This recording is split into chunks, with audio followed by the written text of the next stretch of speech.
আসসালামু আলাইকুম। আজকের গন্তব্য ওহুদের পাহাড়। সাথে থাকুন, দেখতে থাকুন। আসলে ওহুদের পাহাড় কেমন, এটার আসলে ইতিহাস কি।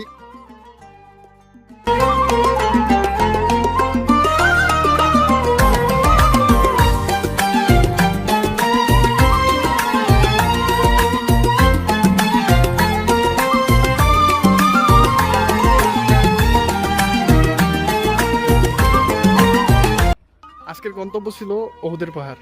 আমার পিছন দেখতেছেন সেই ঐতিহাসিক ওহুদের পাহাড়, যেই পাহাড়ে 625 খ্রিস্টাব্দে যুদ্ধ হয়েছিল, ওহুদের যুদ্ধ, যেটা আসলে আমরা অনেকেই জানি।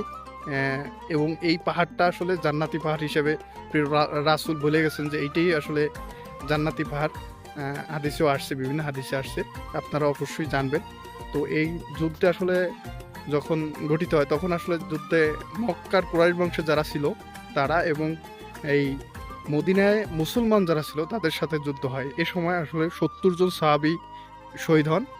এই যেই সাহাবীরা শহীদ হন তাদেরকে এই পাহাড়ের পাদদেশ বলতে পাহাড়ের নিচে সামনের দিকেই আহ, এই যে এই জায়গাটা, এই যে আমার পিছনে দেখতেছেন, আহ, এই জায়গাটা আসলে তাদেরকে সমাধি করা হয় বা তাদেরকে কবরস্থান করা হয়। এইটা আসলে মূল মদিনা হেরাম থেকে মাত্র 5 কিলোমিটার দূরে। অবশ্যই আসবেন এবং দেখে যাবেন।